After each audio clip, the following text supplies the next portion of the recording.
Pois é uma honra, Valério Veig, termos agora aqui com a gente, falando ao vivo no Acústica News, o ex-ministro da Saúde aqui do nosso país, Luiz Henrique Mandetta. Muito boa noite, Mandetta. Boa noite, amigos da Acústica FM de todo o Rio Grande do Sul. Prazer falar com vocês. Prazer é nosso, muito bom ter a tua companhia aqui com a gente. E é muito bom ter um especialista, né, em tempos de tanta negação, um negacionismo tão grande no nosso país, ter alguém que realmente preza pela saúde e entende da saúde pública aqui no nosso país. Mandetta, vamos começar falando sobre a vacinação. Até que, enfim, saíram as vacinas no nosso país, saíram as vacinas aqui no Brasil. Como é que tu tá vendo este processo, este início de processo de vacinação no país? Está sendo como tu esperava inicialmente, se tu ainda fosse ministro da Saúde? Bom, foi um primeiro passo você ter chegado a esse ponto, de fazer um convênio internacional, como foram feitos dois, né, Fiocruz e Butantan. Agora, o preparo para esse momento me parece um preparo muito aquém do que a gente está acostumado em saúde pública. O Brasil abriu mão de adquirir vacinas de outros produtores, nós abrimos mão completamente. O Brasil fez uma opção, o governo federal, de criticar as vacinas o tempo todo, de criar, na sua militância digital, plantar todo tipo de fake news sobre vacinas, de chip, de controle mundial de pessoas, etc. E o Brasil, de repente, quando ele acordou dessa brincadeira, ele viu os Estados Unidos vacinando, a Europa vacinando, China vacinando, o mundo vacinando, e aí parece que resolveram tomar as coisas todas muito de afogadilho. E aí está faltando a previsão. Como que nós vamos fazer o ciclo de produção, como que nós vamos informar as pessoas com muita calma. Olha, a vacina ela não é a solução total. Ela vai ajudar muito que as pessoas que tiverem a doença não terão formas graves, não vão parar em CTI. Ela vai diminuir muito o número de casos, mas a doença vai continuar existindo com formas leves. Isso precisa preparar a população para ela entender esse momento. Precisa explicar que quando você toma a vacina, a primeira dose, você tem que tomar uma segunda 21 dias depois. E os anticorpos se formam com 30 dias. Quer dizer, a pessoa toma uma vacina hoje e pega a doença semana que vem e eventualmente morre, eles vão falar, a culpa é da vacina, porque não informaram. Então está faltando uma campanha e as pessoas usarem espaços como esse aqui da Acústica para explicar. Olha, gente, as vacinas estão chegando. Nós temos uma capacidade de produção pequena. Nós vamos vacinar lentamente. Vai passar o ano de 2021 inteirinho vacinando. No meio do caminho, no mês de abril, maio, vai ter aquela vacina da gripe dos idosos, que nós vamos ter que vacinar, vacinando a de corona e vacinando essa ao mesmo tempo. Procure fontes verdadeiras, procure fontes com credibilidade. Não embarca no primeiro buscador de popularidade que a gente vê na internet. Então, assim, por um lado, comemorar um passo importante, por outro lado, preocupado com o andar da carruagem, com o não planejamento que o Brasil está tratando desse assunto. E nós temos visto, principalmente em relação à vacina, uma onda de desconfiança muito grande provocada pelas fake news, que infelizmente parece que se popularizaram no nosso país, seja através de Facebook, Twitter, WhatsApp. O senhor teme que isso pode afetar a nossa imunização aqui no país? Porque é bom a gente ressaltar que teremos que ter um grande número de imunizados no país para a vacina realmente, digamos que, surtir efeito. Acho que a gente pode ter comprometida, talvez, a imunização no país devido a esta onda de fake news, essa onda de negacionismo que atinge o nosso país? Eu acho que não, porque essa vacina, como ela começa pelos idosos, ela começa pelo grupo que está mais sofrendo essa pressão. O meu pai tem 89 anos, minha mãe tem 85 anos, eles estão, assim, ansiosos para tomar a vacina. E as pessoas dessa geração foram elas, essas que hoje são avós, que são bisavós, bisavós, avós, foram eles que venceram através da vacina para nós. Eu sou nascido em 64, no Brasil tinha poliomielite. Eu já me formei médico em 1989, já não tinha mais casos de pólio no Brasil, graças a esses atuais avós e bisavós. Eles que acabaram com a coqueluche, com a difteria. Quem está brincando de negacionismo é moçada de 20 anos, de 25, de 30 anos, porque está bebendo somente na fonte da internet. Minha filha falou: pai, eu não sei o que é coqueluche, o que é isso, que doença que é essa? Aí o pessoal da roça, o pessoal do campo aqui do meu estado, fala: é a tosse comprida, tosse de cachorro, aquilo a criança ficava sem ar, morria, o sarampão, que a criança ficava cega, morria de encefalite. Ele sabe, uma criança que tinha paralisia infantil, eu tenho amigos da minha idade, eu tenho 56 anos, que tem a perna fininha, que não conseguem andar, porque ficava aquela sequela. Então, como eles vão ser os que vão receber a vacina, eles já têm consciência e eles sabem o que eles estão fazendo.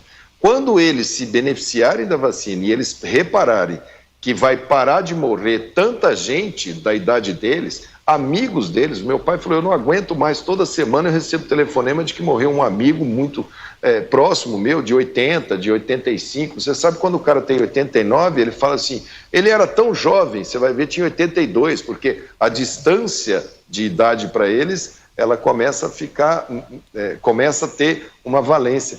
Então, quando eles perceberem que no segmento deles, eles pararam de morrer, pararam de ir procurar hospital, pararam de ficar entubados, e os poucos que tiveram formas leves, aí isso vai validar para as outras classes da população, segmentos da população, a importância da vacina, porque você vai começar a ter casos de jovens que vão morrer, de jovens que ainda não foram vacinados, e aí o jovem vai falar: poxa, chegou a minha vez, se os meus avós já estão imunizados, agora quero eu. O duro é que isso vai ser o ano inteiro e a gente vai conviver com essas fake news, com essas besteiras que eles falam, com essa bobagem de cloroquina, de ivermectina. Isso vai continuar, essa conversa fiada vai atravessar o ano de 2021 inteiro. Mas na hora que os resultados começarem a surgir, aí a vacina ganha sua credibilidade total e as pessoas vão vacinar. O Brasil tem cultura positiva em campanhas de vacinação. Sobre a ivermectina, cloroquina, o tratamento precoce foi algo que se popularizou muito aqui no nosso país. Foi indicado, por exemplo, a cloroquina pelo próprio presidente da República, Jair Bolsonaro, através de lives, através de diversas manifestações. E agora o presidente, que inclusive está apagando suas fotos com as caixas de cloroquina que ele postava, que ele divulgava. E sobre o caos que nós estamos vendo em Manaus, o Ministério da Saúde, o ministro Eduardo Pazuello, disse que ficou sabendo da situação agora no início de janeiro, deste colapso que estava entrando em Manaus, que o Ministério da Saúde não havia sido avisado anteriormente, alertado anteriormente. O senhor já foi ministro da Saúde. Lá atrás, já havia uma previsão de que Manaus, por exemplo, poderia entrar em colapso, e também agora o Pará, que também está entrando em colapso. Havia esta previsão? O Ministério da Saúde chegou a ser alertado anteriormente? Ou confere realmente que o ministro Pazuello falou que somente agora, em cima da hora, que o Ministério foi alertado? Não, isso foi uma barberagem muito grande do Ministério da Saúde. O Ministério ele tem uma série de indicadores que ele monitora. É como se você tem um carro e você olha e fala assim: no meu painel eu tenho marcador de velocidade, eu tenho marcador de contagiros, eu tenho a luzinha do freio, a luz da bateria. Quando ela acende, quando eu passo o limite da velocidade, eu tenho que olhar. E tem o marcador de combustível. O oxigênio, a capacidade de repor oxigênio, é um dos indicadores que a gente monitora. Na época, eu inclusive expliquei para o presidente que nós tínhamos que aumentar a capacidade de produção das usinas, e aumentamos ainda na época, porque se nós tivéssemos um comportamento como foi na Itália, por exemplo, no Rio Grande do Sul, se você aumentar 10 vezes, 15 vezes o consumo de oxigênio, e se você não se preparar, acaba o oxigênio e as pessoas morrem. E explicando para ver se ele compreendia, né, a necessidade da gente organizar o sistema de saúde. E esse indicador era um dos indicadores que a gente usava para apontar fragilidade. Falava: olha, tem que segurar a população, porque se faltar oxigênio, a coisa vai ser muito complicada. Eles não olharam, como um motorista de carro que não olha para o marcador de combustível, ou que deixa o marcador de combustível estragado, apagado, uma hora o carro para, chama pane seca. Avião cai, quando acaba a gasolina, ele cai lá de cima. O que aconteceu em Manaus é exatamente isso. Você tinha uma cidade que tinha 1.000 casos, lá em novembro. Em dezembro ela passou para 1.500, 2.000, 2.500, 3.500. Se você está aumentando o número de casos, você vai aumentar, na sequência, você vai aumentar o número de pessoas que vão para o hospital. Existe uma coisa chamada curva ABC. A, quanto que eu tenho de oxigênio? B, quanto que eu estou gastando de oxigênio? C, quanto que eu tenho para repor? Se A está aumentando, está aumentando o consumo, teu estoque está sendo ameaçado. Você não espera acabar para correr atrás. E quem tinha que correr atrás era o Ministério da Saúde. Porque quem tem capacidade de pegar, por exemplo, um pouco de oxigênio do Rio Grande do Sul para pôr num avião para mandar para Manaus, não é o governo de Manaus, não é o governo do Amazonas, não é o prefeito de Manaus. É o Ministério da Saúde que fala, olha, White Martins, vocês aí que estão produzindo, eu vou pegar a produção da fábrica tal, você deixa aqui, aumenta lá. Esse é o monitoramento, esse é o acompanhamento. Aquilo foi uma barbeiragem e aquilo morreu muita gente. E o que mais me chocou é que tinham 60 bebês prematuros numa UTI neonatal, dependendo de oxigênio. E se acaba o oxigênio, iam morrer 60 bebês prematuros ou iam ficar com sequelas que eles para o resto da vida. Aquilo foi de uma barbeiragem, uma primariedade, uma falta de atenção, uma falta de zelo. E eu alertei e alerto a todos os estados que receberam pacientes, porque começaram a remanejar pacientes de lá. Fala o Amazonas que isso é uma nova cepa, que ela transmite muito mais rápido do que a outra. Se isso for verdade, e eles não tomarem as precauções de isolar, e o pessoal que está tratando esses pacientes, se largar todo mundo junto, misturado, essa cepa vai ser transferida para Maranhão, Pará, Goiás, Bahia, todos os estados que receberam pacientes oriundos de lá. Se é verdade que é uma cepa que transmite muito, já deveriam estar pensando agora em redimensionar parques de oxigênio em todo o território nacional, como foi repensado lá atrás. Nós atravessamos o pico da epidemia de 2020, não tivemos esse tipo de problema porque foi redimensionado e porque estava sendo monitorado. Eu não sei por que eles pararam de monitorar. Boa noite, senhor Luiz Henrique Mandetta. Primeiro, é um prazer estar falando com o senhor, aqui é o Valério Veig.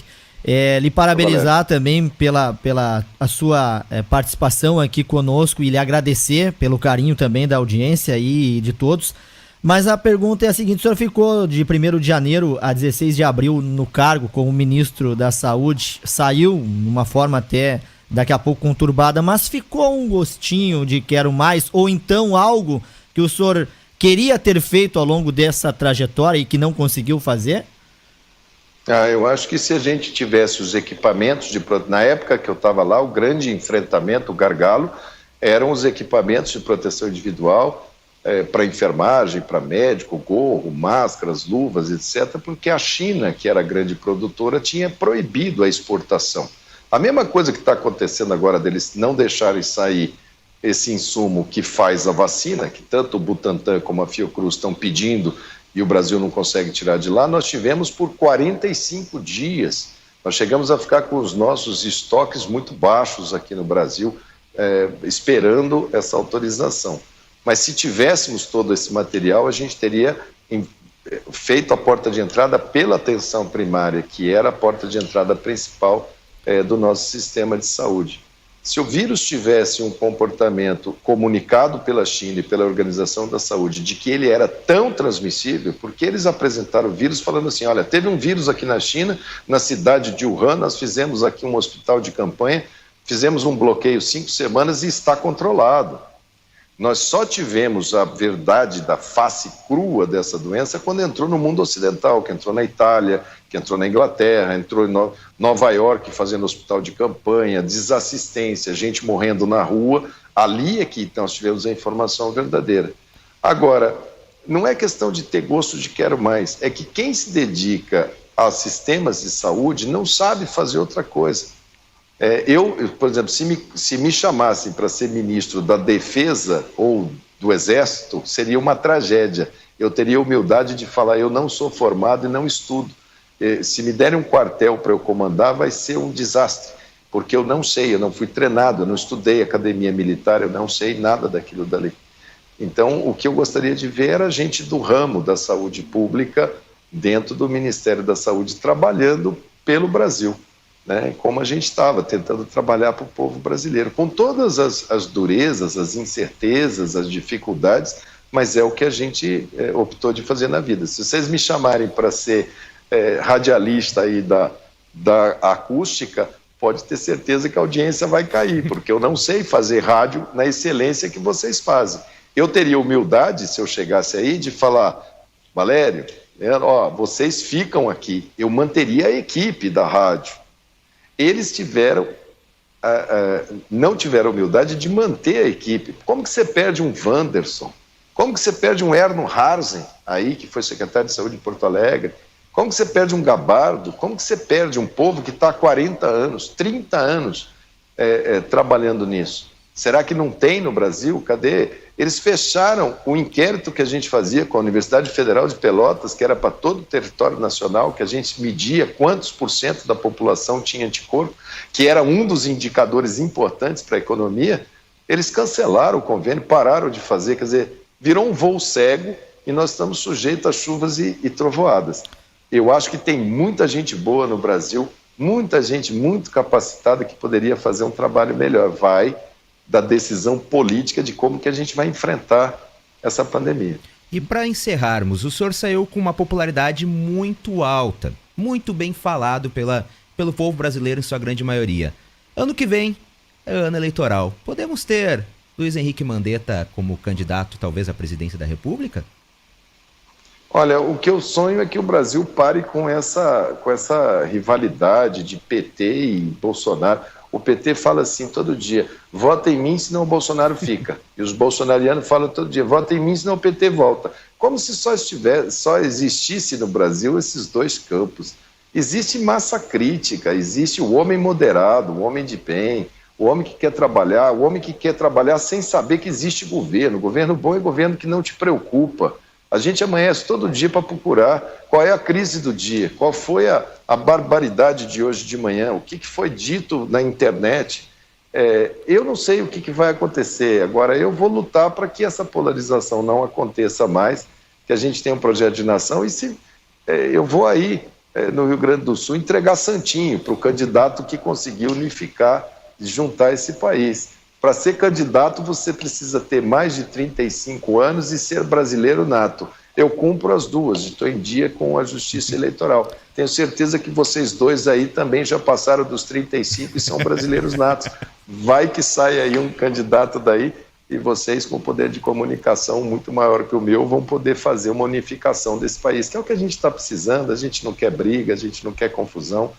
A gente torce até para que esse governo reveja algumas coisas, tenha humildade de falar, olha, isso não está funcionando, vou fazer diferente, toca para frente, vamos ver se daqui para frente a gente faz melhor, né?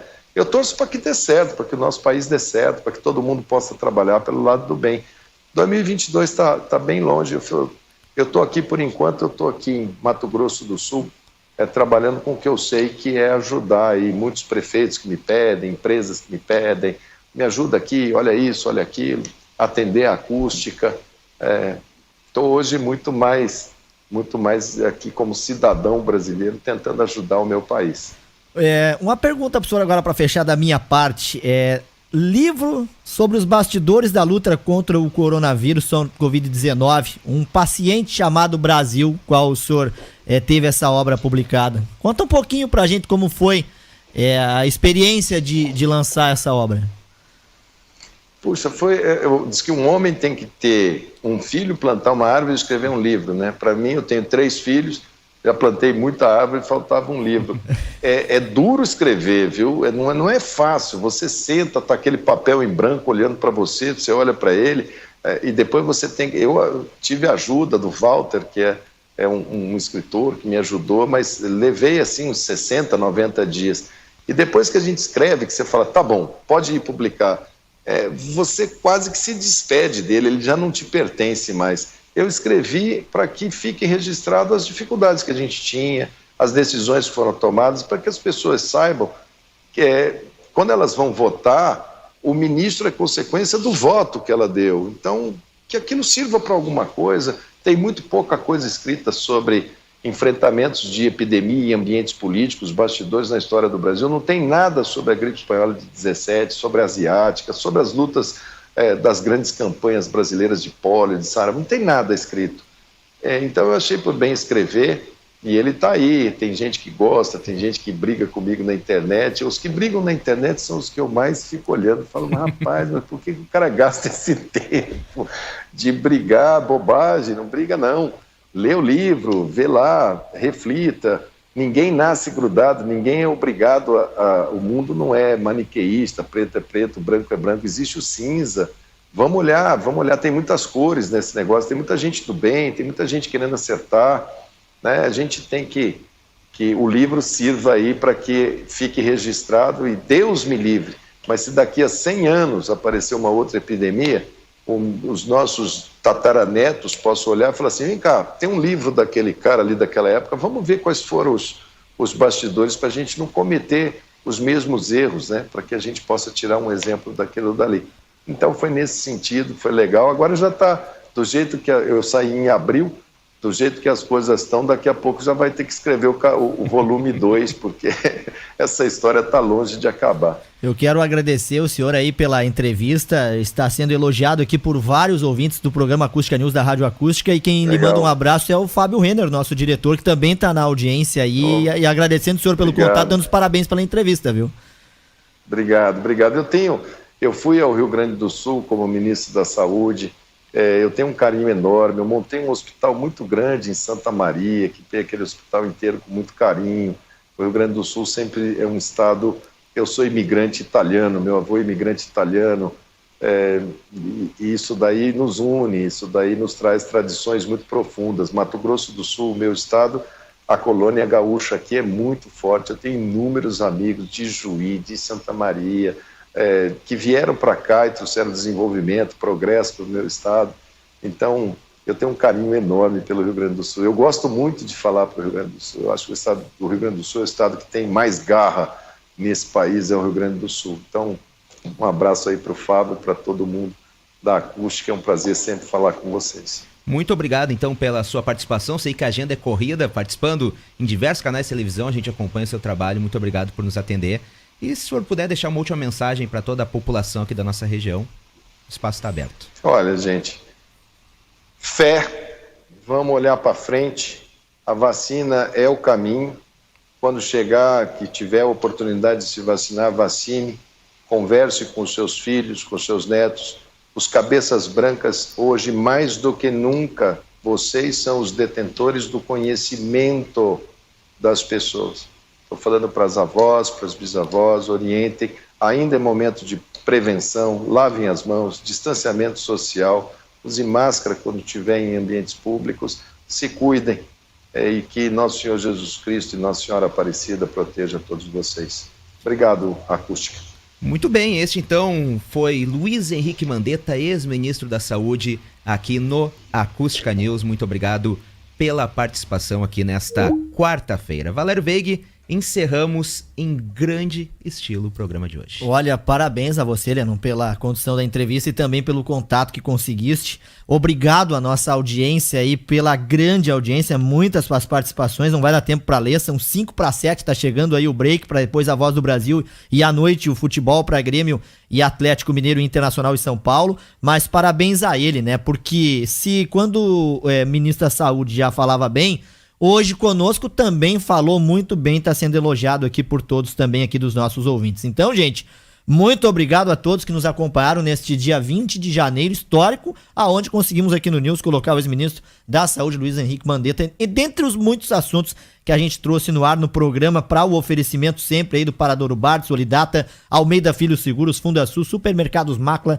Frasione e também Rastro Pneus. Prometemos amanhã retornar às 17h30 e a repercussão dessa entrevista logo mais aí no facebook.com/acústicafm. É isso, Lennon? É isso mesmo, e também no site da acústicafm.com.br. A todos um forte abraço, bom futebol, ótima noite de quarta e até amanhã.